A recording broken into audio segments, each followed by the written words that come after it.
నిరుద్యోగులు ఏదైతే job calendar release చేయాలి అట్లాగే నోటిఫికేషన్ వేయాలని నిరుద్యోగులు చేస్తున్నటువంటి ర్యాలీకి మద్దతు తెలిపేందుకు బీజేవైఎం నాయకులు చిక్కడపల్లి లైబ్రరీకి వచ్చే ప్రయత్నం చేస్తూ ఉంటే పోలీసులు అడ్డుకొని వాళ్ళకి స్టేషన్కి తరలించారు. ఇప్పుడు ఏవీ కాలేజీలో కూడా విద్యార్థులు రోడ్డెక్కి ఆందోళన చేస్తున్న పరిస్థితి. ఈ అంశంపై మనతో పాటు మాట్లాడడానికి ఉన్నారు. అన్న, ఏం జరుగుతుంది రాష్ట్రంలో నిరుద్యోగులకు సంబంధించి?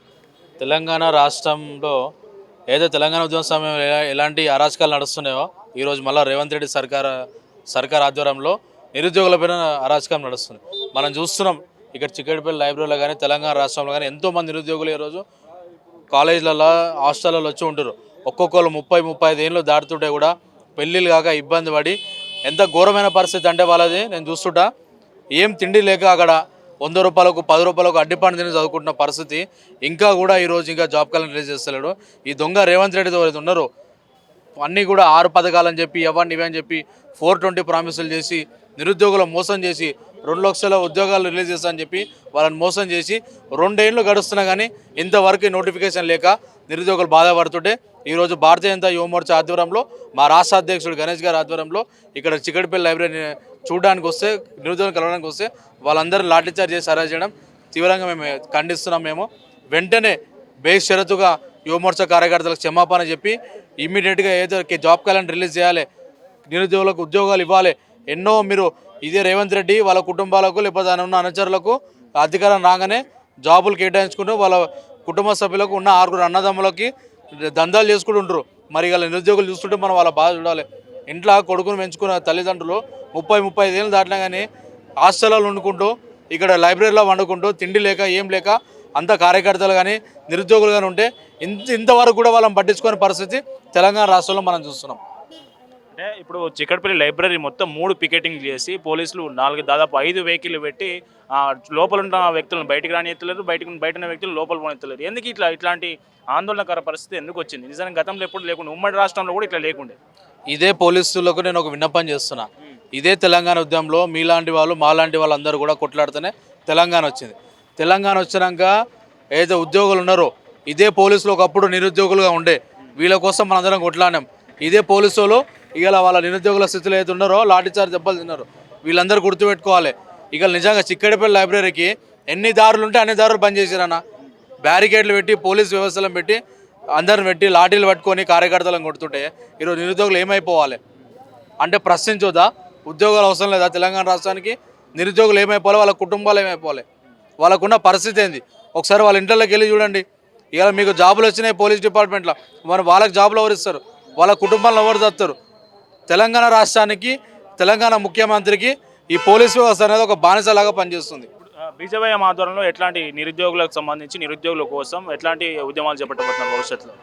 గత 5 సంవత్సరాల నుంచి కూడా ఆ రోజున మా బీజేవైఎం అధ్యక్షుడు భానుప్రకాష్ గారి నాయకత్వంలో, ఈ రోజున గణేష్ గారి నాయకత్వంలో ఆ రోజు కూడా టీఎస్పీఎస్సీ ఉద్యోగాల గురించి కానీ పేపర్ లీకేజ్ విషయంలో కానీ నిరుద్యోగుల గురించి కానీ పెద్ద ఎత్తున ఉద్యమం చేసినాం.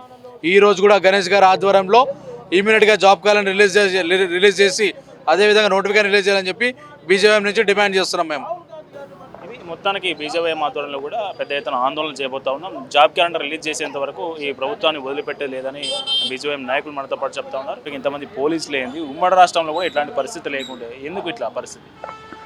నీళ్లు నిధులు నియామకాలు అనే లక్ష్యంగా తెలంగాణ రాష్ట్రాన్ని ఏర్పాటు చేసుకున్నాం.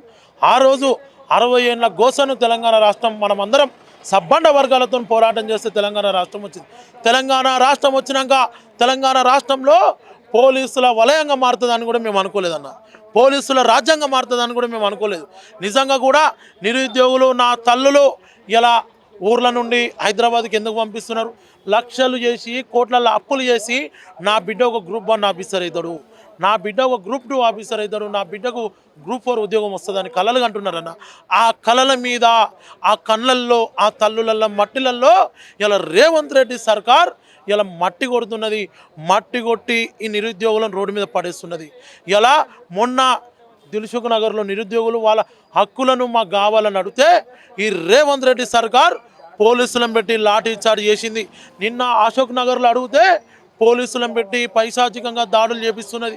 నేను డిమాండ్ చేస్తున్నా, మీరిచ్చిన మాట జాబ్ క్యాలెండర్, ఆ జాబ్ క్యాలెండర్ రిలీజ్ చేసిరయ్యా అంటే నీ ఇంట్లో నీ కుటుంబ సభ్యులు రియల్ ఎస్టేట్కు సంపద మీద ఉన్న సోయి తెలంగాణలో ఉన్నటి నిరుద్యోగుల మీద లేదు రేవంత్ రెడ్డి గారికి. ఇలా ఏమన్నా అంటే కోకాపేట పోవాలి, ఏమన్నా అంటే ఫ్యూచర్ సిటీ అని శంషాబాద్లో ఉన్నటి ఫ్యూచర్ సిటీకి పోవాలి. నిరుద్యోగులు చేస్తున్నటువంటి జాబ్ క్యాలెండర్ కోసం చేస్తున్నటువంటి ఉద్యమానికి బీజేవైఎం ఇవాళ మద్దతు తెలిపింది. చిక్కడపల్లికి వచ్చినటువంటి బీజేవైఎం నాయకులను పోలీసులు అరెస్ట్ చేసి అక్రమంగా స్టేషన్కి తరలించారు. అయితే ఏవీ కాలేజీలో కూడా కొంతమంది విద్యార్థులు నిరుద్యోగ జేఏసీ నాయకులు ధర్నా చేస్తూ ఉంటే ఇక్కడికి బీజేవైఎం నాయకులు మద్దతు ఇచ్చేందుకు వచ్చారు.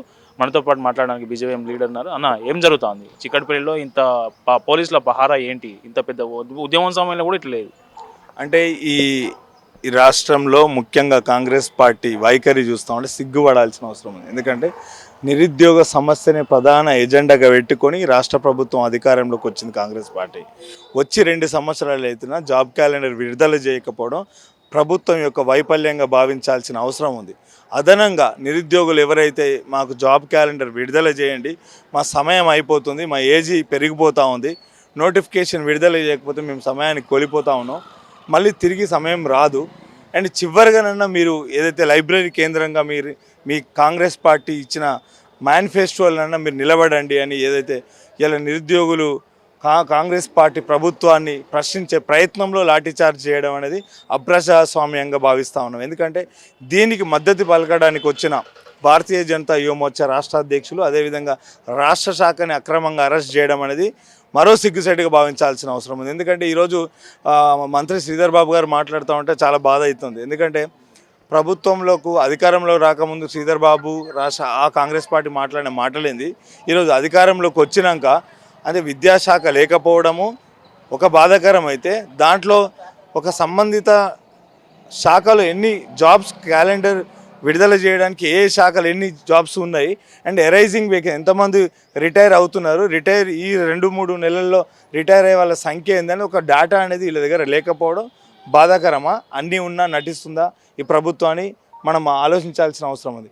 జాబ్ క్యాలెండర్ వెంటనే విడుదల చేయకపోతే అన్ని విశ్వవిద్యాలయాలని అదేవిధంగా అన్ని స్టడీ సెంటర్లను ఏకం చేసి రాష్ట్ర ప్రభుత్వంలో ఉన్న అన్ని మంత్రిత్వ శాఖలను కానీ మంత్రులను కానీ ఎమ్మెల్యేలను కానీ ఎమ్మెల్సీలను కానీ ఎక్కడికక్కడ దిగ్బంధం చేయాల్సిన పరిస్థితికి వస్తుందనేది డిమాండ్ చేస్తూ ఉన్నాం.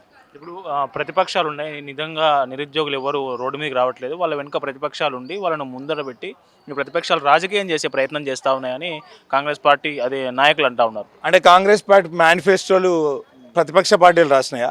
సిగ్గుండాల కాంగ్రెస్ పార్టీకి, కాంగ్రెస్ పార్టీ నాయకత్వానికి చేతులకు కాళ్ళకు రాలే పెరాలసిస్ మైండ్కి వచ్చిందని ఇప్పుడు అర్థమవుతుంది మనకు. సిగ్గుండాల కొంచెమైనా మాట్లాడుతందుకు. అంటే మీ మేనిఫెస్టోలో ప్రతిపక్ష పార్టీలు రాసినాయి మీ మేనిఫెస్టో మీద మీరు దాని మీద మీ స్టాండ్ ఏందని అడుగుతున్నారు ఇవాళ నిరుద్యోగులు. దానికి సమాధానం చెప్పండి.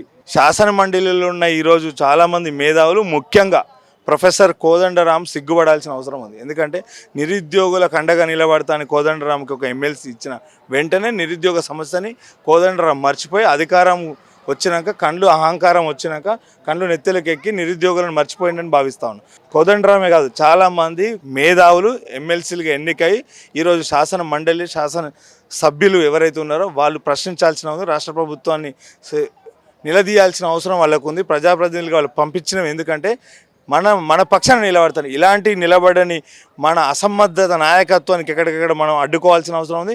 అదేవిధంగా ఇలా గ్రామాలలో మండలాల్లో ఎన్నికలు, లోకల్ బాడీ ఎన్నికలలో కూడా ఈరోజు చాలామంది నిరుద్యోగులు రాజకీయ ఉద్యోగాల కోసం కూడా మనం ప్రయత్నం చేయాల్సిన అవసరం ఉంది. ఈ ప్రభుత్వాలని వెంటగట్టాల్సిన అవసరం ఉందని ఈ సందర్భంగా విజ్ఞప్తి అండ్ డిమాండ్ చేస్తున్నాను.